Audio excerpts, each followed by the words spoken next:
आज का हमारा सेगमेंट इलेक्ट्रिकल पावर और इलेक्ट्रिकल एनर्जी पढ़ने का है। तो हम ये जानेंगे कि इलेक्ट्रिकल एनर्जी कहाँ से आती है और वो कहाँ डिसिपेट हो जाती है। तो उसमें सबसे पहले हम बैटरी के बारे में जानते हैं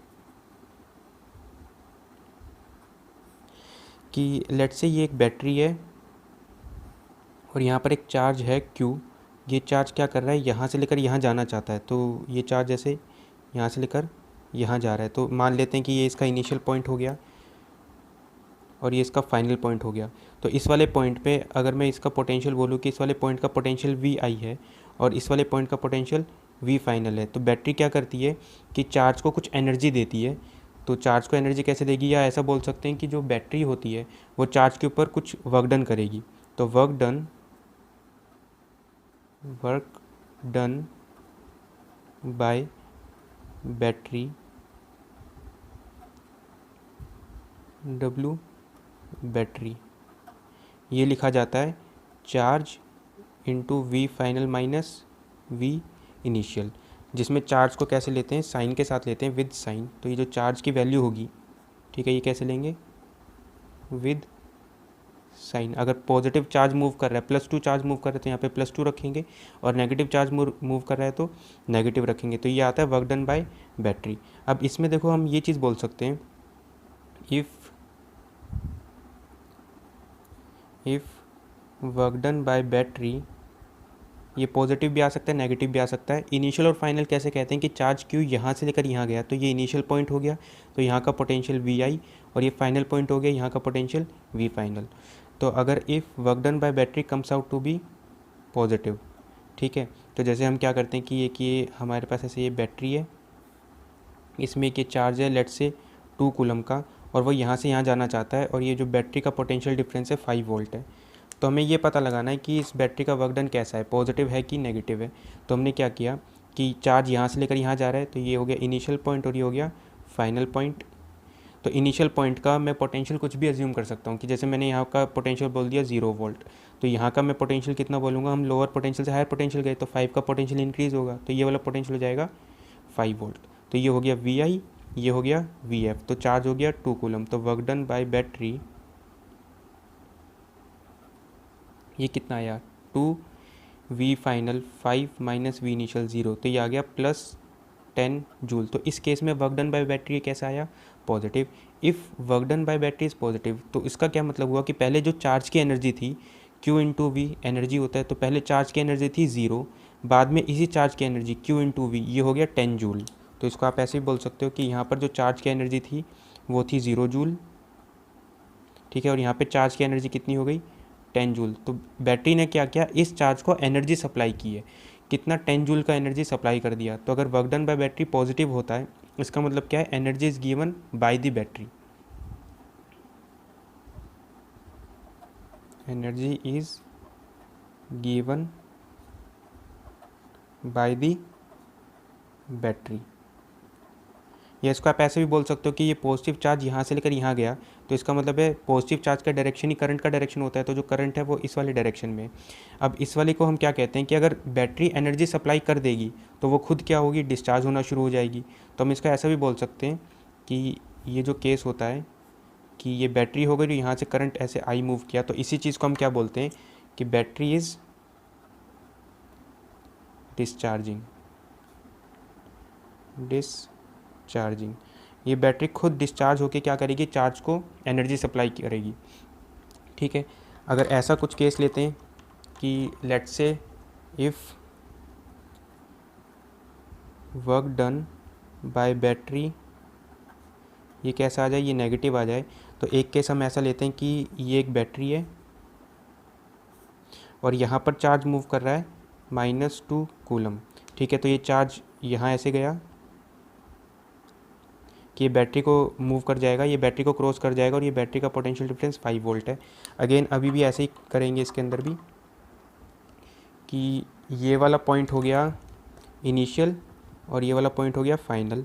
तो वी इनिशियल यहाँ पे हम कितना मान सकते हैं, 0 वोल्ट मान सकते हैं। तो वी फाइनल कितना लिखा हमने, 5 वोल्ट। तो ठीक है, इस वाले केस में हम लिखते हैं वर्क डन बाय बैटरी। तो यहाँ पे हम निकालते हैं वर्क डन बाय बैटरी। अब चार्ज को कैसे लेते हैं, वो विद साइन हम लेते हैं, तो चार्ज को रखा जाएगा -2, final potential 5 minus initial potential 0, तो ये कितना आ गया -10 जूल। तो इस केस में वर्क डन बाय बैटरी कैसा आया, नेगेटिव आया। इसका देखते हैं हम क्या होता है इसमें कि शुरू में इस वाले चार्ज की एनर्जी कितना था, Q इंटू वी, तो चार्ज हो गया -2, पोटेंशियल हो गया 0, तो ये वाला जो एनर्जी आ गया ये हो गया 0 जूल। और यहाँ पर जब ये चार्ज इस वाले पॉइंट पे पहुँचेगा तो चार्ज इंटू पोटेंशियल -2 इंटू 5, ये हो गया -10 जूल। मतलब जब चार्ज यहाँ से यहाँ आया तो उसकी एनर्जी कम हुई है, तो जितना एनर्जी कम हो गई वही सारी एनर्जी बैटरी ने ले ली। तो अगर work done by battery negative आया, इसका मतलब है चार्ज ने बैटरी के ऊपर काम किया है। तो मतलब क्या हो गया कि इस बैटरी ने चार्ज से एनर्जी खींची है। तो हम ये बोल सकते हैं energy is given to the battery. तो work done by battery is negative, इसका मतलब है energy is given to the battery. या तो इसको ऐसा बोल सकते हैं, या इसको ऐसा भी कह सकते हैं कि अगर ये बैटरी है तो इसको ऐसे देख सकते हैं कि अगर नेगेटिव चार्ज इधर जा रहा है, नेगेटिव चार्ज इधर गया, तो जो करंट होगा वो इस वाले डायरेक्शन में जाएगा। तो इसमें क्या हो गया कि बैटरी को एनर्जी मिली है, तो ये बैटरी अपने आप को चार्ज करने की कोशिश करेगी। तो इसका मतलब मैं ये बोल सकता हूँ कि ये क्या है, चार्जिंग बैटरी है। तो बैटरी इज़ चार्जिंग। ठीक है, तो अभी तक हमने ये बात जाना कि जो बैटरी है वो क्या करती है, या तो एनर्जी सप्लाई करेगी या एनर्जी एक्सट्रैक्ट करेगी, एनर्जी अपने अंदर स्टोर करेगी। तो जो बैटरी होती है, तो बैटरी चार्ज को मूव कराती है बस एक जगह से दूसरी जगह। तो वो चार्ज का सोर्स नहीं है, वो एनर्जी का सोर्स है। तो हम ये बोल सकते हैं battery is the source of energy. या तो एनर्जी सप्लाई करेगी या एनर्जी गेन करेगी। तो हमने बात की कि ये जो वर्क डन है ये इसके अंदर एनर्जी के फॉर्म में स्टोर होगा या एनर्जी ये सप्लाई करेगी। तो उससे हम पावर निकालते हैं। देखो कि लेट्स से कि ये एक बैटरी है और एक डी क्यू चार्ज है, वो यहाँ मूव कर रहा है। डी क्यू चार्ज मतलब वो यहाँ से यहाँ जा रहा है। तो हमने इसके लिए क्या चीज़ लिखा, हमने इसके लिए लिखा कि ये पॉइंट इनिशियल और ये पॉइंट फाइनल, जो बैटरी है उसका पोटेंशियल डिफरेंस V है। तो ये हम बोल सकते हैं ये 0 वोल्ट है और ये V वोल्ट है। तो इसके लिए हमने क्या लिखा, वर्क डन बाय बैटरी इस छोटा सा चार्ज मूव कर रहा है DQ, V फाइनल हो गया V और V इनिशियल हो गया 0। तो वर्क डन बाय बैटरी आ गया V इंटू DQ। तो एनर्जी सप्लाई बाय बैटरी लिखना है। देखो इसने क्या किया कि छोटे से चार्ज की जो एनर्जी थी, पहले एनर्जी थी 0, बाद में उसकी एनर्जी इंक्रीज़ कर दी। तो ये जो वर्क डन है ये कैसा है, ये एनर्जी सप्लाई बाय बैटरी होगा। तो इसको हम ऐसे लिख सकते हैं एनर्जी सप्लाइड बाय बैटरी। वैसे भी इसका वर्क डन पॉजिटिव आया है, अगर वर्क डन बाय पॉजिटिव आता है मतलब energy is given by the battery. तो ये कितना एनर्जी सप्लाई किया इसने, V DQ। तो हम इसके लिए डिफाइन करते हैं power, power delivered by battery. तो पावर हमने P कैसे लिखते हैं, power P is energy supplied divide by time.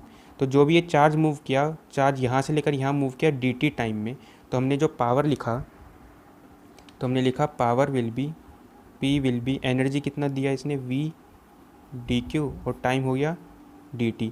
DQ by dt तो rate of flow of charge हो गया थ्रू बैटरी। तो rate of flow of charge is known as current. तो हमने पावर P लिखा V इंटू आई। तो overall देखो कि अगर ये बैटरी है और इसमें करंट I मूव कर रहा है और इसका पोटेंशियल डिफरेंस V है, ये पोटेंशियल डिफरेंस है। तो हम पावर सप्लाइड बाय बैटरी ऐसा लिख सकते हैं P will be V into I, जिसमें देखो P का मतलब हुआ power delivered by battery. Battery ने इतनी पावर डिलीवर की है। अगर मुझे पावर डिलीवर्ड बाय बैटरी लिखना है तो जो V होगा ये किसका लिखा जाएगा, ये पोटेंशियल डिफरेंस ऑफ बैटरी लिखा जाएगा। ये हो गया पोटेंशियल डिफरेंस अक्रॉस बैटरी, और जो आई होगा इसको हम बोलते हैं करंट फ्लोइंग थ्रू बैटरी। अगर मुझे पावर सप्लाई बाय बैटरी लिखना है तो पोटेंशियल डिफरेंस भी बैटरी का ही लिखा जाएगा और करंट भी उसी बैटरी में से जितना करंट मूव करेगा वो लिखा जाएगा। तो अभी तक हमने बैटरी की बात की थी कि जो बैटरी है या तो वो एनर्जी सप्लाई कर सकती है या एनर्जी एब्जॉर्ब भी कर सकती है। अगर हम रजिस्टर में देखें तो इसमें क्या होता है कि जब करंट फ्लो होता है, जब हम किसी भी रजिस्टर के अक्रॉस एक बैटरी लगाते हैं तो उसमें इलेक्ट्रिक फील्ड जनरेट होती है। इलेक्ट्रिक फील्ड क्या करता है कि जो इलेक्ट्रॉन्स को मूव करती है और इलेक्ट्रॉन्स दूसरे इलेक्ट्रॉन्स के साथ या लैटिस के साथ कोलाइड करते हैं। तो जब इलेक्ट्रॉन्स बाकी लैटिस के साथ कोलाइड करते हैं तो कोलिजन की वजह से उसमें क्या होता है कि एनर्जी लॉस्ट होती है in the form of heat because of collision of electrons with the lattice energy is lost in the form of heat to the surrounding। ठीक है, इसी में फिर हम ये कह सकते हैं कि अगर एक रजिस्टर के अक्रॉस पोटेंशियल डिफरेंस लगाओगे तो उसमें करंट फ्लो होना शुरू होगा। वो करंट की वजह से इस रजिस्टर में हीट फ्लो होना, हीट जनरेट होना शुरू हो जाएगी। जो हीट जनरेट होगी वो सराउंडिंग के पास चली जाएगी। तो रजिस्टर में क्या होता है, हमेशा एनर्जी डिसिपेट होती है। तो जूल्स हीटिंग इफेक्ट उन्होंने क्या बोला कि जूल एक साइंटिस्ट थे, उन्होंने क्या बताया कि heat is generated in the register when an electric current flows through it. ठीक है, तो और जो भी हीट जनरेट होगा वो करंट के स्क्वायर के प्रोपोर्शनल होगा कि अगर इस रजिस्टर में ज़्यादा करंट मूव करेगा तो उसमें हीट भी ज़्यादा जनरेट होगी।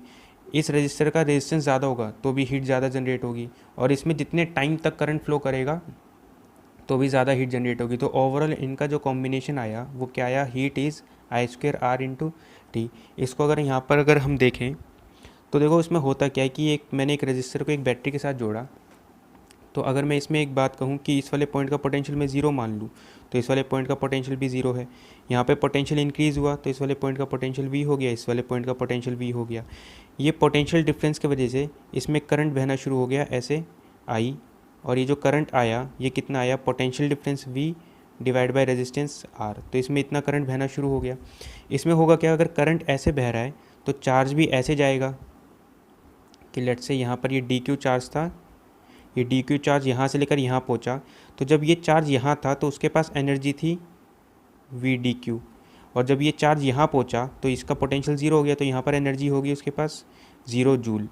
तो जब चार्ज यहाँ से लेकर यहाँ आया तो उसकी पहले एनर्जी ज़्यादा थी, बाद में एनर्जी कम थी। तो जो एनर्जी ख़त्म हुई वो किस में ख़त्म हुई, रजिस्टर ने रख ली। तो ऐसा बोल सकते हैं कि जब ये एक रजिस्टर के पोटेंशियल डिफरेंस के अक्रॉस इसको कनेक्ट किया जाता है तो जब चार्ज मूव करता है तो वो चार्ज अपनी एनर्जी रजिस्टर को दे देगा। ठीक है, तो और ये रजिस्टर क्या करेगा, ये रजिस्टर बाकी जो एनर्जी होगी उसको डिसिपेट कर देगा। तो इसलिए हमें कहना चाहिए कि जो रजिस्टर है उसमें हमेशा एनर्जी डिसिपेट होती है। और एनर्जी डिसिपेटेड कितना आया, शुरू में चार्ज की एनर्जी थी वी डी क्यू, बाद में चार्ज की एनर्जी कितनी हो गई 0। तो ओवरऑल जो एनर्जी डिसिपेट हुई रजिस्टर में वो कितना हो गई वी डी क्यू। अगर हम पावर की बात करें तो पावर होता है एनर्जी पर यूनिट टाइम। तो एनर्जी इसको हमें ऐसे लिखना चाहिए, energy dissipated per unit time. तो एनर्जी डिसिपेट कर गया v इंटू डी क्यू, और टाइम इसने लिया डी टी। तो D Q by D T वो तो rate of flow of charge है, वो हो गया करंट। तो ओवरऑल जो पावर डिसिपेटेड इन रेजिस्टेंस आया पी आर, वो आ गया v इंटू आई। ठीक है, लेकिन इसमें जो v होता है वो v एक्चुअली क्या होता है, रजिस्टर के अक्रॉस पोटेंशियल डिफरेंस है। इस केस में ठीक है, रजिस्टर के अक्रॉस पोटेंशियल डिफरेंस और बैटरी का पोटेंशियल डिफरेंस सेम है, लेकिन हर केस में ऐसा नहीं होगा। तो इसमें जो v है वो बैटरी का पोटेंशियल डिफरेंस नहीं है, वो रजिस्टर के अक्रॉस पोटेंशियल डिफरेंस होता है। और जो करंट है वो भी रजिस्टर में से बहने वाला करंट है, वो बैटरी में से बहने वाला करंट नहीं होता है। तो इसकी हम थोड़ी बात करेंगे। तो ठीक है, हमने इसको लिखा P R power dissipated in resistor is equal to V into I. अब जो आई है, ठीक है, वो तो कितना हो गया, v बाई आर हो गया। तो यही फॉर्मूला किस में कन्वर्ट हो जाएगा, जो हमने आई लिखा I is equal to V by R, तो यही फॉर्मूला किस में कन्वर्ट हो गया, P R will be V square by R. या हम v को लिख सकते हैं आई आर, तो v को हम लिख सकते हैं आई इंटू आर। तो यही फॉर्मूला किस में कन्वर्ट हो जाएगा, आई स्क्वेयर इंटू आर। तो ठीक है, पावर डिसिपेटेड इन रजिस्टर के 3 फॉर्मूले आए। तो इसको हमें ऐसे लिखना चाहिए, power dissipated in register PR, उसके 3 फॉर्मूले हैं। एक तो हो गया I² इंटू आर, एक हो गया V² बाय R, और एक ये वाला फॉर्मूला हो गया V इंटू आई। ठीक है, इसके अंदर कुछ जो मेन बात है वो क्या है कि इन तीनों ही फॉर्मूले में जो I है, I is current flowing through resistor, कि जिस रजिस्टर में पावर डिसिपेटेड निकालना है उसमें कितना करंट फ्लो कर रहा है। आर का मतलब हो गया रेजिस्टेंस, जिस रजिस्टर की बात करेंगे उसका रेजिस्टेंस, और जो वी है, वी का मतलब हो गया पोटेंशियल डिफरेंस अक्रॉस रजिस्टर, कि इस रजिस्टर के अक्रॉस कितना पोटेंशियल डिफरेंस है। वो बैटरी का पोटेंशियल नहीं होता है। हाँ, इस केस में बैटरी का पोटेंशियल और रजिस्टर के अक्रॉस पोटेंशियल डिफरेंस सेम है, हर केस में नहीं होगा। चलो अब इसके अंदर बात करते हैं हम हीट एनर्जी की। ठीक है, तो पावर हम कैसे डिफाइन करते हैं, heat energy dissipated divide by time. तो हीट एनर्जी को हम लिख सकते हैं कि छोटे से टाइम में एक छोटी सी हीट एनर्जी डिसिपेट हो गई। तो इससे अगर मैं हीट निकालूं तो heat will be power P into dt। तो ओवरऑल अगर मुझे इसको सोल्व करना है तो पावर को मैंने क्या लिखा, पावर को मैंने अगर ये वाले फॉर्मूले से लिखें तो पावर को मैंने लिखा I² इंटू आर, और ये कितना हो गया dt।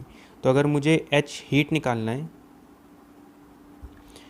तो हीट हो गया H विल बी, इसको जब इंटीग्रेट करेंगे तो इसको भी इंटीग्रेट करना पड़ेगा, तो इसको मैंने लिखा I² into R into dt। ये वाला फॉर्मूला तब यूज़ करना है जब जो करंट होगा वो वेरिएबल होगा, व्हेन करंट इज़ वेरिएबल। अगर करंट वेरिएबल होगा तो हम हीट जनरेटेड हम लिखते हैं I² RT को इंटीग्रेट करके। लेकिन अगर जो करंट है वो कांस्टेंट आ जाए तो जो इसका कांस्टेंट आ जाएगा, तो कांस्टेंट में क्या होगा कि ये जो कांस्टेंट ये बाहर आ जाएगा, रेजिस्टेंस वैसे ही बाहर रहेगा, तो ये सिर्फ dt का इंटीग्रल है, वो टाइम बन जाएगा। तो ये कितना हो जाएगा I² RT। ठीक है, तो हम हीट जनरेटेड ऐसे लिख सकते हैं, या तो I² RT, I² R को हम लिख सकते हैं V² by R into T, या फिर लिख सकते हैं V इंटू आई इंटू टी। तो हीट जनरेटेड के 3 फॉर्मूले आते हैं, लेकिन ये कब यूज़ करना है, व्हेन करंट इज़ कांस्टेंट। तो ये बिल्कुल वैसी बात है कि अगर चीज़ कांस्टेंट होगी तो उसके लिए हम फॉर्मूले डराइव कर सकते हैं, बट अगर कोई भी क्वांटिटी वेरिएबल होगी तो उसको हमें इंटीग्रेट करना पड़ेगा। तो ओवरऑल पावर का जो फॉर्मूला आया, पावर डिलीवर्ड बाय बैटरी, वो सिर्फ आता है V इंटू आई, जबकि पावर डिसिपेटेड इन रजिस्टर उसके 3 फॉर्मूले आते हैं, या तो I² R, V² by are, या फिर VI, जिसमें I का मतलब हो गया current flowing through resistor, R का मतलब रेजिस्टेंस, और V का मतलब रजिस्टर के अक्रॉस पोटेंशियल डिफरेंस। और अगर करंट वेरिएबल होगा तो हीट को हमें इंटीग्रेट करके निकालना है, और अगर करंट कांस्टेंट होगा तो I² into R into T.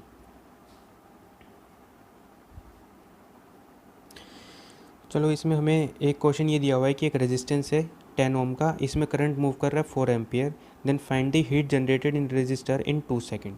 ठीक है, तो हमने पहली बात ये देखा जो करंट है वो कांस्टेंट है, तो कांस्टेंट करंट के लिए हम फॉर्मूला यूज़ कर सकते हैं, या तो I² RT V² by R into T, या फिर VIT। तो करंट दिया हुआ है, रजिस्टर दिया हुआ है, तो हम heat generated H will be I² into R into T.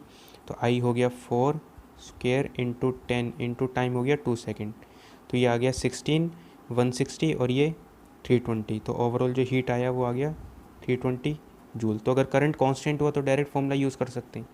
Second question same था, बट इसके अंदर जो करंट मूव कर रहा है वो 2e पावर माइनस टी ये दिया हुआ है। तो जो करंट है वो वेरिएबल है, वेरिएबल करंट। अगर करंट वेरिएबल होगा तो हमें हीट निकालना चाहिए इंटीग्रेट करके, तो heat H will B integral I² R dt। अच्छा, इसने कहा है कि total heat generated in the register, कि मतलब हीट जनरेटेड कब तक होती रहेगी, जब तक इस रेजिस्टेंस से करंट फ्लो होता रहेगा, इसमें हीट जनरेटेड होता रहेगा। तो टोटल हीट जनरेटेड का मतलब हो गया कि 0 टाइम से लेकर इन्फानाइट टाइम पे, जब भी इसके अंदर करंट 0 हो जाएगा तब तक हीट निकालना है। तो अगर मैं टाइम को इन्फानाइट रख दूँ तो ई की पावर माइनस इन्फिनिटी ज़ीरो होता है, तो करंट ज़ीरो आ जाएगा। तो हीट निकालना है मुझे ज़ीरो से लेकर इन्फानाइट टाइम तक। तो हीट हमने लिखा H will be integral I square. तो इसका अगर हम स्क्वेयर करें तो ये हो जाएगा, तो इसको हमें लिखना चाहिए आई इंटू स्क्वेयर। तो इसका स्क्वेयर करेंगे तो 2 का स्क्वेयर हो गया 4, और ई की पावर माइनस टी का स्क्वेयर, तो ये हो जाता है ई की पावर माइनस टी स्क्वेयर कितना हो गया, ई की पावर माइनस 2t, तो 4 ई की पावर माइनस 2t। तो यहाँ आ जाएगा आई स्क्वेयर मतलब 4 ई की पावर माइनस 2t, रेजिस्टेंस हो गया 10, और ये dt। इसको क्या करना है, ज़ीरो से इन्फिनिटी तक हमें इंटीग्रेट करना है। तो इसको हमने, इस वाले पार्ट को हमने यहाँ लिखा। तो h विल बी 4 इंटू 10 40, ये तो बाहर आ जाएगा, इंटू में इंटीग्रल ई की पावर माइनस 2t dt, ये ज़ीरो से लेकर इन्फानाइट। तो इसमें देखो इंटीग्रल ई की power alpha T will be E की power alpha T by alpha, ठीक है, ये इसका इंटीग्रल होता है। तो इस वाले केस में जो अल्फ़ा है वो -2 है, तो हम इसको ऐसे लिख सकते हैं, हीट विल बी 40 इंटू ई की पावर -2, ये -2 अल्फ़ा हो गया, तो इसका इंटीग्रल कितना हो जाएगा, ई की पावर -2t, ये तो एज इट इज़ आएगा, डिवाइड बाय -2। अब लिमिट लगाएंगे ज़ीरो से लेकर इन्फिनिटी, तो हीट कितना आ जाएगा 40 इंटू ये -2 यहाँ रख लेंगे, इंटू जब टाइम को हम इन्फिनिटी रखेंगे तो ई की पावर -2 इंटू इन्फिनिटी, तो ई की पावर माइनस इन्फिनिटी माइनस जब टाइम को ज़ीरो रखेंगे तो ये कितना हो जाएगा ज़ीरो, तो ई की पावर ज़ीरो, ऐसा बोल सकते हैं, ठीक है। तो हीट कितना आ जाएगा, ये पूरा टर्म हो गया -20, ई की पावर माइनस इन्फिनिटी, ये कितना हो जाएगा ज़ीरो माइनस, और ई की पावर ज़ीरो हो जाएगा 1। तो ओवरऑल जो हीट जनरेटेड आएगा वो कितना आ जाएगा, -1 इंटू -20 जूल। तो अगर करंट कांस्टेंट होगा तो I square into R into T, और अगर करंट वेरिएबल होगा तो I square R D T. इसको क्या करना होगा, इंटीग्रेट। अब जो आई है वो टाइम का कैसा भी फंक्शन दिया जा सकता है, कि जैसे ये एक्सपोनेंशियल फंक्शन ले लिया, आई इजगल टू 2t दे सकते हैं, आई इजगल टू कोई भी पॉलिनोमियल फंक्शन दे सकते हैं, साइन का फंक्शन दे सकते हैं, या एक्सपोनेंशियल फंक्शन दे सकते हैं। तो एक्सपोनेंशियल फंक्शन की मैथमेटिक्स हमने देखी कि इसमें ई की पावर अल्फ़ा टी का जो इंटीग्रल आता है वो आता है ई की power alpha T by alpha, और जब इसको स्क्वेयर करेंगे तो टी का स्क्वेयर नहीं होता है, ठीक है। उसमें क्या होता है कि जब इसको मल्टीप्लाई करते हैं तो ई की पावर -t मल्टीप्लाई बाय ई की पावर -t, तो वो हो जाता है ई की पावर -2t। तो ये जो 2 होता है इसके साथ मल्टीप्लाई में जाता है। इसमें देखो नेक्स्ट टाइप के क्वेश्चन कैसे आते हैं कि हमें इलेक्ट्रिकल बिल जो भी हमारा बनता है हमें उसको फाइंड आउट करना होता है। तो इलेक्ट्रिकल बिल, जैसे एनर्जी का हम बिल भरते हैं, जो अब एनर्जी यूज़ करते हैं हम उसका बिल भरते हैं, तो एनर्जी की यूनिट होती है जूल, बट ये जूल बहुत छोटी यूनिट है। तो हम इसको क्या करते हैं, कॉमर्शियली जब हम इसको यूज़ करते हैं तो कॉमर्शियल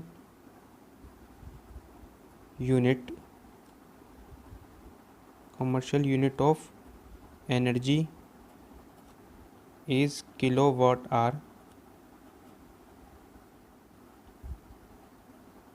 ठीक है, KWH। तो 1 kilowatt hour is equal to 1 kilo का हो गया 1000 जूल वोट, ये ठीक है, 1 किलो वोट मतलब 1000 जूल पर सेकेंड, इंटू 1 आवर का मतलब हो गया 3600 सेकेंड। तो ये आ गया 3.6 इंटू 10 की पावर 6 जूल। तो हम क्या करते हैं, अगर हम इतना एनर्जी यूज़ कर रहे हैं तो हम बोलते हैं उसको एक यूनिट, हमने इसको यूज़ किया है, ठीक है। तो 1 unit is known as 1 kilowatt hour. तो अगर इतना जूल एनर्जी का मतलब हो गया 1 किलो वोट आवर। तो इसमें छोटा सा बेसिक क्वेश्चन पूछा जाता है कई बार कि इलेक्ट्रिकल बिल हमें कैलकुलेट करना है। तो इन्होंने बोला in a house 5 fan of 20 watt each, 5 bulb of 20 watt each and 1 fridge of 2000 watt are operated for 10 hours a day, find how much we have to pay in a day per day, कि एक दिन में कितना पे करना पड़ेगा if electricity cost 6 rupees per unit. Per unit का मतलब हो गया 1 किलो वॉट आवर। तो हम जितना एनर्जी यूज़ करेंगे उसके हिसाब से उसको पैसे से मल्टीप्लाई कर देंगे। तो देखो अगर हम बात करें कि 5 फ़ैन है, ठीक है, 5 फ़ैन का अगर हम देखें कि 5 फ़ैन है 200 वोट के, तो हमने इसके अंदर कितना टोटल एनर्जी यूज़ किया, 5 इंटू 100 इंटू अगर मैं टाइम करूँ तो ये टाइम हो जाएगा कि हमने एक दिन की बात करें तो 5 फैन 100 वॉट और कितने टाइम के लिए, 10 आवर के लिए। तो इसको हम ये बोल सकते हैं कि हमने इतना यूज़ किया, ये हो गया वॉट टाइम, और ये तो ये हो गया 5000 वॉट आवर। तो इसको हम ऐसा बोल सकते हैं 5, ठीक है। तो नहीं, ये कितने 200 के हो गए ना, 5 इंटू 200 इंटू ये, तो ये हो जाएगा 1000, ये हो जाएगा 10,000। तो ये हो जाएगा 10,000 वोट आर, मतलब 10 किलो वोट आर, ठीक। 5 बल्ब ऑफ 20 वोट, तो इसमें हमने एनर्जी यूज़ की 5 इंटू 20 इंटू 10 घंटे के लिए। तो ये हो गया 200, ये हो गया 1000 वोट आर। तो ये कितना हो गया 1 किलो वोट आर। और एक फ्रिज यूज़ किया 2000 वोट का, तो ये हो गया 1 इंटू 2000, ये तो वोट इंटू 10, तो ये हो गया 2000 किलो वोट आर। तो ये हो गया, सॉरी, ये 2000 वोट आर, तो 20,000 वोट आर, तो ये हो गया 20 किलो वोट आर। तो टोटल एनर्जी हमने जो यूज़ कर ली एक दिन में, टोटल एनर्जी पर डे, तो ई कितना आया, टोटल एनर्जी आ गया, सबको ऐड करेंगे 10 + 1 + 20, ये हो गया 31 किलो वोट आर। और जो हमें कॉस्ट पड़ेगा, ये जो या जो बिल पड़ेगा, तो बिल कितना हो जाएगा ₹6 इंटू जितना हमने एनर्जी यूज़ किया 31, तो इसको जब मल्टीप्लाई करेंगे ये आ जाएगा 186 रुपीज़। तो हमें एक दिन में 186 पे करना होगा। तो हमें एक ये सर्किट दिया हुआ है जिसमें बैटरी का ईएमएफ 15 वोल्ट है और इसके साथ इंटरनल रेजिस्टेंस 0.5 ओम का कनेक्टेड है, और ये पूरा का पूरा सर्किट कनेक्टेड है। तो हमसे क्वेश्चन पूछा है कि इस बैटरी में से कितना करंट फ्लो होगा और power consumed by 6 ohm resistance. तो देखो, सर्किट थ्योरी हमने सीखा है, सर्किट थ्योरी में हमें करंट तो सोल्व करना आता ही है। तो इसको हम कैसे कर सकते हैं कि पहले इसको इसको और इसको, इन सबको कंबाइन करके एक रेजिस्टेंस बनाएंगे, फिर ये उसके साथ पैरेलल में होगा, तो इन सब का इक्विवेलेंट हम लिख सकते हैं। तो ठीक है, इसके लिए हम डायग्राम बनाते हैं। ये सर्किट थ्योरी में हमने किया हुआ है कि ठीक है कि ये जो रेजिस्टेंस है 0.5 ओम है, ये बैटरी 15 वोल्ट, ये हो गया 2 ओम, और ये भी हो गया 8 ओम, ये 6 ओम, ठीक। 7, 1 और 10 इन सब का जो सीरीज़ इक्विवेलेंट आ जाएगा, ये आ जाएगा 18, 7 + 1 + 10 18। अब इसको क्या करना है, इन दोनों का इक्विवेलेंट हो जाएगा, तो 6 और 18 का जो इक्विवेलेंट आएगा वो कितना आएगा, देखते हैं कि इन दोनों का इक्विवेलेंट करते हैं। तो ये हो जाएगा 6 इंटू 18 डिवाइड बाई 6 + 18। तो इसको सोल्व करेंगे तो ये हो जाएगा 4.5 ओम, ठीक है। तो ये पूरा का पूरा हो गया 4.5 ओम।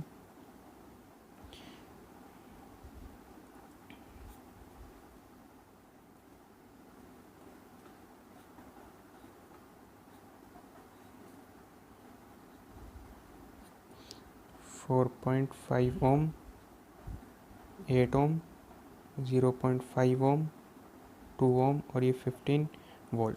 तो सबसे पहले हम क्या करते हैं कि इसको सोल्व करके हम करंट फ्लोन थ्रू बैटरी निकालते हैं। तो इसका जो आर इक्विवेलेंट आ जाएगा, वो आर इक्विवेलेंट आ जाएगा 2 + 4.5 + 8 प्लस ये, तो 2 और ये हो गया 10, और ये हो गया 5, तो ये हो गया 15 ओम। तो current through battery I will be 15 volt की बैटरी, और 15 का रेजिस्टेंस हो गया 1 एम्पियर, ठीक है। तो इस जो भी करंट ये फ्लो कर रहा है, ये 1 एम्पियर का फ्लो कर रहा है, मतलब यहाँ से करंट जाएगा 1 एम्पियर, फिर यहाँ पे और यहाँ पर करंट बढ़ जाएगा, तो इसको मैंने बोल दिया I1 और इसको मैंने बोल दिया I2। अब हम I1 रेशियो I2 से इसको कर सकते हैं। I1 रेशियो I2, करंट जो था वो रेजिस्टेंस के रेसिप्रोकल रेशियो में बढ़ता था, तो ये 1/6 रेशियो 1/18, तो ये हो जाएगा 3:1 1। हमें इसमें पावर कंज्यूम निकालना है, तो हम इसको ऐसे कर लेते हैं, I1 will be 3 divide by इसका टोटल 3 + 1 इंटू में टोटल करंट गया 1, तो ये हो गया 3/4 एम्पियर। तो power consumed by 6 ohm resistance will be I1² into R. जो भी हमने फॉर्मूला लगाया वो I² R लगाया, जिसमें I क्या लिखा, 6 ओम रेजिस्टेंस से जितना करंट फ्लो होगा वो हमने लिखा, तो ये लिख दिया इसको I1² इंटू आर। ये हो गया 3/4 का होल स्क्वायर इंटू 6। तो ओवरऑल जो आंसर आ जाएगा वो आ जाएगा, ये एक 4 से एक ये कट जाएगा 2, और ये हो जाएगा 6, ये चल जाएगा 3 3 3 3 27/2। तो 27/2 इंटू 4, तो ये ओवरऑल जो आंसर आएगा ये आ जाएगा 3.375। पावर का जो यूनिट आता है वो होता है वॉट। ठीक है, इसको ऐसे भी कर सकते थे कि 6 ओम रेजिस्टेंस से पावर निकालना है तो V²/R भी कर सकते थे, जिसमें मुझे इसके और इसके अक्रॉस पोटेंशियल डिफरेंस पता होना चाहिए था। तो हम क्या कर सकते थे, हम इसके अक्रॉस पोटेंशियल डिफरेंस निकालते, तो जो यहाँ से लेकर यहाँ का पोटेंशियल डिफरेंस होता वही ये वाला पोटेंशियल डिफरेंस होता, तो V²/R भी कर सकते थे। तो हमारे पास एक नया क्वेश्चन ये है कि an electrical kettle has coil A and B. When coil A is switched on, water boils in 10 minutes. When coil B is switched on, water boils in 20 minutes. Then calculate the time taken to boil water if coils connected in series और second case coil connected in parallel are switched on। ठीक है, तो total time कितना लेगा जब दोनों coil series में होंगी या दोनों coil पैरेलल में होंगी। तो एक अच्छा क्वेश्चन है। तो हम पहले क्या करते हैं कि पहले coil A की बात करते हैं। coil A, तो इसमें क्या होगा कि ऐसे करके एक कॉइल है जिसका रेजिस्टेंस, मान लो इसका रेजिस्टेंस R1 है, इसने टाइम लिया T1 और इसके अक्रॉस पोटेंशियल डिफरेंस कनेक्टेड है V। ठीक है, तो इसने कितना हीट कितने टाइम में, जितने टाइम में T1 टाइम में इसने वाटर को बॉईल कर दिया, तो इसने कितना हीट प्रोवाइड किया होगा, V²/R1 इंटू T1।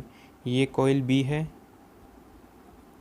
ठीक है, और इसको क्या किया, ये भी इसका रेजिस्टेंस हो गया, मान लेते हैं R2, इसने टाइम लिया T2 और इसके अक्रॉस पोटेंशियल डिफरेंस कितना था V, क्योंकि हमने प्लग सेम लगाया हुआ है कि जब हम सप्लाई वोल्टेज सेम दे रहे हैं दोनों में, तो इसका पोटेंशियल डिफरेंस V रहेगा। इसका रेजिस्टेंस R2 हो गया, इसने टाइम T2 लिया, तो इसने same amount of water boil किया, तो उसको इतना ही हीट देना पड़ेगा, तो उसको हीट देना पड़ा V²/R2 इंटू T2। अब मैंने क्या किया, मैंने कॉइल को कनेक्ट किया है पहले सीरीज़ में। फर्स्ट क्वेश्चन, सीरीज़ कनेक्शन कि क्या है कि मैंने दोनों को पहले सीरीज़ में कनेक्ट किया,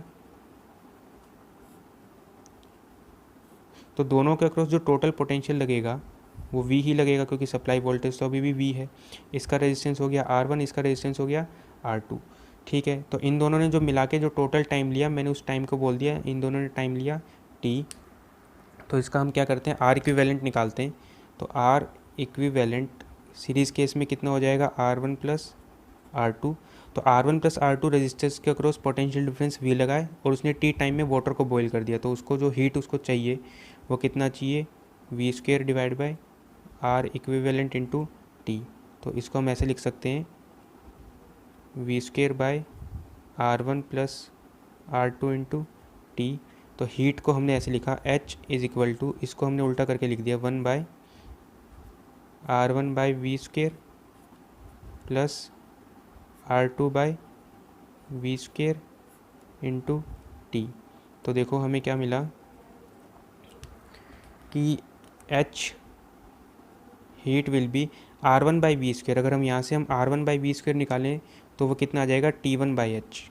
तो ये हो जाएगा T1, सॉरी ये इसको नीचे लिखना है, 1/R1/V², ये हो जाएगा T1/H + R2/V² हो जाएगा T2/H into total time T। तो देखो ये हमें दे देगा, ये H ऊपर जाएगा तो H will B H/T1 + T2 into time T। तो हमारे पास जो T का फॉर्मूला आ गया वो कितना आया T1 प्लस T2। तो सीरीज़ कनेक्शन में जो टोटल टाइम होगा वो दोनों टाइम को ऐड कर दो। तो ओवरऑल जो टाइम लिया, इसने जो टाइम लिया, एक ने टाइम लिया कितना 20 मिनट और एक ने टाइम लिया 10 मिनट। तो टोटल जो टाइम आ जाएगा वो कितना आ जाएगा 10 प्लस 20, ये आ जाएगा 30 मिनट। तो ये हो गया सीरीज़ कनेक्शन के लिए। अगर हम पैरेलल कनेक्शन की बात करें तो पैरेलल कनेक्शन में हम इसको लिख सकते हैं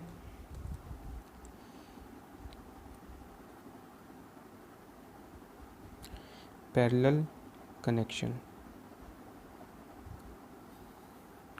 तो एक कॉइल ऐसे हो गया, इसके साथ पैरेलली एक और कॉइल लगाया, इसका रेजिस्टेंस R1 और इसका रेजिस्टेंस R2, और टोटल टाइम जो इन्होंने लिया वो टाइम लिया T, और यहाँ से लेकर यहाँ तक का जो पोटेंशियल डिफरेंस है वो हो गया V। तो इसका R इक्विवेलेंट अगर हम लिखें तो इसका R इक्विवेलेंट आता है 1/R equivalent will be 1/R1 plus 1/R2। तो जो इसको हीट चाहिए होगा, heat will be potential difference V square divide by R equivalent into time T। तो V स्क्वेयर तो ये ऐसे हो गया 1/R इक्विवेलेंट, इसको हम लिख सकते हैं 1/R1 plus 1/R2 into T। तो देखो हीट जो आया H वो कितना आया V स्क्वेयर बाय R1, तो V स्क्वेयर बाय R1 हो गया H/T1 plus V square by R2 ये हो गया H/T2 इंटू टाइम। तो ओवरऑल जो टाइम का फॉर्मूला आ गया T वो कितना आ गया, या इसको ऐसे लिख सकते हो 1/T is equal to 1/T1 plus 1/T2, या इसको ऐसे भी याद कर सकते हो T is equal to T1 T2 divide by T1 plus T2।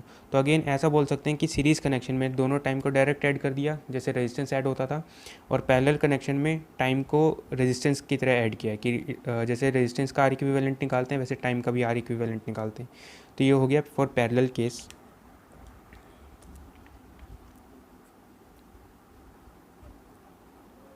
Parallel connection, तो देखो जो टोटल टाइम आ जाएगा T विल भी, एक टाइम हो गया 10 मिनट, दूसरा 20 डिवाइड बाय 10 प्लस 20, ये आ जाएगा 200/3, तो 20/3 मिनट।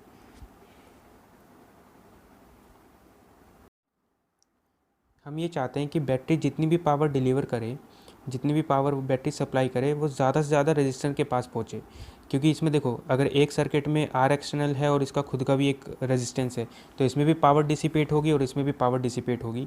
हम चाहते हैं कि इसमें मैक्सिमम पावर डिसिपेट हो, तो उसके लिए देखो क्या कंडीशन है हम वो फाइंड आउट करना चाहते हैं। तो ये एक सिंपल सर्किट है जिसमें एक EMF, एक बैटरी है जिसका EMF E है और उसका इंटरनल रेजिस्टेंस R है, और इस वाले सेल को, इस कंप्लीट सेल को एक एक्सटर्नल रेजिस्टेंस के साथ जोड़ दिया जिसका रेजिस्टेंस R है। तो इसमें सबसे पहले एक करंट फ्लो होगा I, तो हम करंट लिखते हैं I विल बी टोटल जो बैटरी हो गया उसका EMF E हो गया, और इन दोनों का टोटल रेजिस्टेंस, ये R सीरीज़ में कनेक्टेड है दोनों, तो इसको हमने लिखा R प्लस R। अब हम चाहते हैं कि इस रजिस्टर में मैक्सिमम पावर ट्रांसफ़र हो, तो सबसे पहले पावर ट्रांसफ़र निकालते हैं।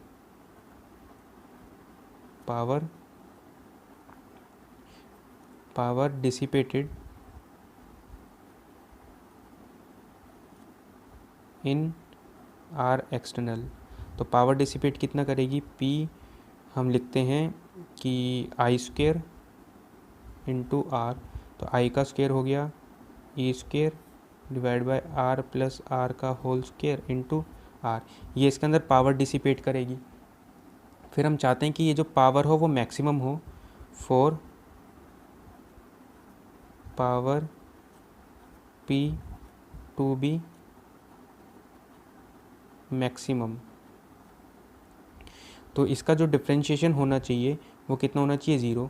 जो हमने एक सेल तो कनेक्ट कर दिया, अब इसके साथ जो भी रेजिस्टेंस है वो हम चेंज करते जा सकते हैं, मतलब जो इसमें R है, कैपिटल R है, वेरिएबल है, तो हम चाहते हैं कि जो पावर P है वो मैक्सिमम हो जाए। इसके लिए कंडीशन क्या है कि पावर का जो डिफ्रेंशिएशन हो विद रिस्पेक्ट टू R ये कितना हो जाए 0 हो जाए, ठीक है। तो सबसे पहले इसमें हम ये लिखना चाहते हैं, इसका मतलब इसका जो डिफ्रेंशिएशन है D by D R of E square R divide by R plus R का होल स्क्वेयर, ये कितना हो जाए 0। तो जो ई है वो तो कांस्टेंट है, वो कांस्टेंट डिफ्रेंशिएशन से बाहर आ जाएगा, तो ये हो जाएगा E square D by D R of R divide by R plus R का whole square, this should be equal to 0। तो सबसे पहले अगर हम इसमें लिखें कि डिफ्रेंशिएशन जब हम करते हैं, मुझे इस वाले टर्म का डिफ्रेंशिएशन करना है, तो इस वाले टर्म का डिफ्रेंशिएशन देखो कैसे कर सकते हैं। तो हम फॉर्मूला यूज़ करते हैं डी यू, हमें क्या करना है, हमें डिफ्रेंशिएट करना है u बाय v को। अगर मैं इसको डिफ्रेंशिएट करता हूँ तो हमें देखो इसको ऐसे लिखना चाहिए कि v इंटू यू का differentiation minus u into V का differentiation divide by V square. तो मतलब इसका तो नीचे स्क्वेयर हो जाएगा, तो v इंटू यू का differentiation minus u into V का डिफ्रेंशिएशन, ये u बाई v को डिफ्रेंशिएट करने का एक फॉर्मूला है। तो इसको हम चलो सोल्व करते हैं। तो इस केस में जो v है वो हो गया r प्लस आर का होल स्क्वेयर, और जो u हो गया वो r हो गया। तो d by D R of r by R plus R का होल स्क्वेयर, ये हो जाएगा कि ये तो v हो गया तो इसका तो स्क्वेयर करना है, तो नीचे तो हो जाएगा r प्लस आर का होल स्क्वेयर का स्क्वेयर, तो होल टू द पावर 4, फिर v एज इट इज़, तो r प्लस आर का square into differentiation of r, ठीक है, differentiation of u minus u as it is, तो u हमने इसको ऐसे लिखा, और डिफ्रेंशिएशन करना है r प्लस आर का होल स्क्वेयर का, ठीक है। तो इसको हमने लिखा, ये तो r प्लस आर का होल स्क्वेयर, ठीक है, इसका डिफ्रेंशिएशन डी आर के टर्म में ये कितना हो जाएगा 1 माइनस आर, इस पूरे का डिफ्रेंशिएशन तो 2 पावर जो है वो बाहर आ जाएगा, फिर इसका डिफ्रेंशिएशन कितना हो जाएगा r plus R divide by R plus R की पावर 4। तो ओवरऑल ये पूरा का पूरा टर्म कितना होना चाहिए 0 होना चाहिए, तो ये पूरा टर्म 0 होना चाहिए। अब ये टर्म तो 0 हो नहीं सकता, मतलब ये ऊपर वाला टर्म 0 होना चाहिए, इसका मतलब है r प्लस आर का whole square should be equal to 2r r plus R. तो इससे ये वाला पूरा टर्म कैंसिल, तो ओवरऑल क्या बचेगा, ये आ जाएगा r plus R should be equal to 2r, मतलब r should be equal to r,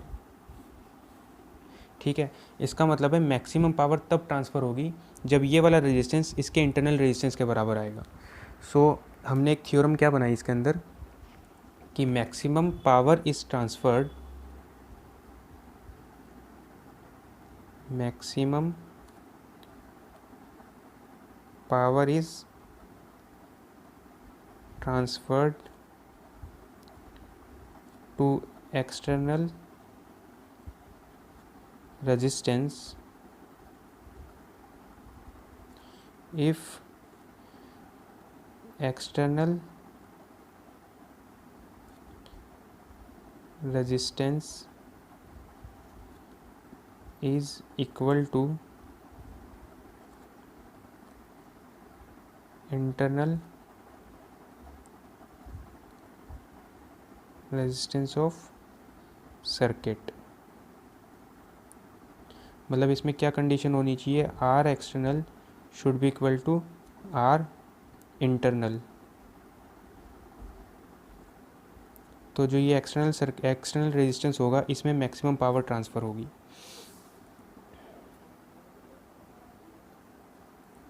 और अगर इसमें निकालना चाहें कि ये मैक्सिमम पावर कितनी होगी, मैक्सिमम पावर ट्रांसफर्ड,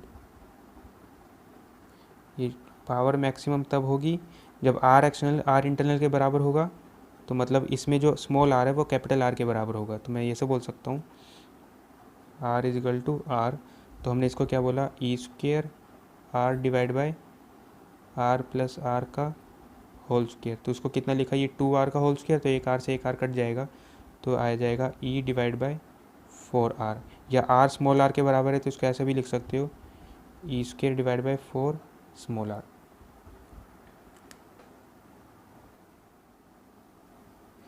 इसमें देखो पहला क्वेश्चन ऐसा दिया हुआ है कि एक सिंपल सर्किट है, EMF 10 volt, internal resistance 2 ohm और ये कनेक्ट कर दिया है एक एक्सटर्नल रेजिस्टेंस आर से। Find R so that maximum power is transferred in R. तो मैक्सिमम पावर के लिए क्या होना चाहिए, फॉर मैक्सिमम पावर ट्रांसफर्ड, जो आर एक्सटर्नल है वो आर इंटरनल के बराबर होना चाहिए। तो मुझे इसके अंदर मैक्सिमम पावर ट्रांसफ़र करना है, तो ये एक्सटर्नल रेजिस्टेंस हो गया और ये इंटरनल रेजिस्टेंस हो गया। तो आर कितना होना चाहिए, 2 ओम होना चाहिए। तो फर्स्ट का आंसर तो ठीक है, पता चल गया। सेकंड कि इसमें मैक्सिमम पावर ट्रांसफ़र हुई तो वो कितना हो गई, या मैक्सिमम पावर कितनी डिसिपेट हो गई। तो इसके अंदर क्या है, हम करंट आई निकाल लेंगे। तो आई विल बी ये ई कितना हो गया, 10 हो गया, डिवाइड बाई 2 + 2, ये आ गया 4, तो ये हो गया 2.5 एम्पियर। इसके अंदर इतना करंट फ्लो होना शुरू हो गया। तो अब ये जो करंट है इसकी वजह से इतना पावर इसके अंदर कितना डिसिपेट हो जाएगा, पी मैक्स वो कितना लिखेंगे, आई स्क्वायर इंटू आर। तो ये हमने लिखा आई स्क्वायर हो गया 2.5 का होल स्क्वायर इंटू 2, तो 5/2 इंटू 5/2 इंटू 2, तो 5 इंटू 5 25/2, तो 25/2 आ गया 12.5 वॉट। तो जो पावर डिसिपेट हो रही है ये अपना आउटपुट पावर है। तो मैं इसको ऐसा भी लिख सकता हूँ कि ये आउटपुट पावर है, आउटपुट पावर कि ठीक है, हमें पावर बाहर मिला कितना। हमें क्या निकालना है, तीसरी चीज़ efficiency.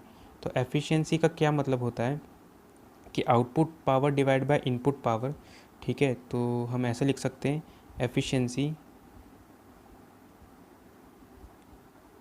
Efficiency eta is defined as output divide by input into 100। तो ठीक है, इसमें इनपुट दे कौन रहा है, ये बैटरी दे रही है। तो इनपुट पावर हमें निकालना चाहिए, इनपुट पावर मतलब power of battery P in. ये जो बैटरी है इसका पोटेंशियल डिफरेंस है 10 वोल्ट का, करंट मूव करता है 2.5। तो हमने इसको लिखा ई इंटू आई, तो ये लिखा 10 इंटू 2.5। तो बैटरी ने कितना पावर दिया, 25 वोट। हमें आउटपुट पावर कितना मिला, 12.5। तो ईटा एफिशिएंसी जो लिखा हमने कितना लिखा, 12.5 डिवाइड बाय 25 इंटू 100। तो कितना आ गया ये 50%। मतलब कि अगर मैंने रेजिस्टेंस को 2 ओम रख दिया तो इसमें ठीक है मैक्सिमम पावर ट्रांसफ़र होगी, और मैक्सिमम पावर ट्रांसफ़र हो जाएगी 12.5। लेकिन बैटरी देना चाहती थी 25 और इसमें ट्रांसफ़र कितनी हुई 12.5। बाकी का जो 12.5 था वो इंटरनल रेजिस्टेंस ने डिसिपेट करवा दिया। तो हमारे लिए तो आउटपुट इसके अक्रॉस हमें निकालना है, तो हम चाहते हैं इसमें मैक्सिमम पावर ट्रांसफ़र हो। तो इस टाइम पे इस केस में जो एफिशिएंसी आया बैटरी का वो 50% आया। मतलब आधी एनर्जी वो इंटरनल रेजिस्टेंस में डिसिपेट कर रही है और आधी एनर्जी हमें एज एन आउटपुट हमें मिल रहा है। एक लास्ट क्वेश्चन इसमें यह है कि ठीक है कि एक सर्किट दिया हुआ है, हमसे अगेन ये पूछा कि आर की वैल्यू बताओ for maximum power is transferred.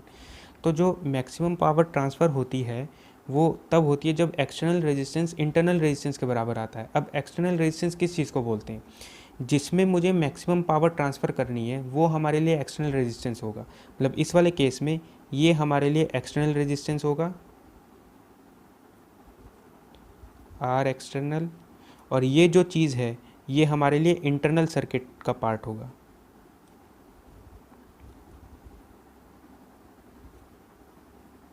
जो ये वाला पार्ट होगा ये हमें इंटरनल रेजिस्टेंस के बारे में बताएगा। अगर मुझे आर में मैक्सिमम पावर ट्रांसफ़र करना है तो आर एक्सटर्नल है और बाकी ये दोनों इंटरनल है। अगर मुझे 20 ओम में मैक्सिमम पावर ट्रांसफ़र कराना है तो ये 20 ओम एक्सटर्नल होगा और ये इंटरनल होगा। ठीक है, तो हमें आर में मैक्सिमम पावर ट्रांसफ़र करनी थी तो ये हमारे लिए एक्सटर्नल है। तो इसका हमने सर्किट बनाया, तो जो मैंने सर्किट बनाया ये देखो, ये तो हो गया आर। ठीक है, बाकी ये क्या हो गया, इंटरनल हो गया। तो इसको हम ऐसे भी शो कर सकते हैं,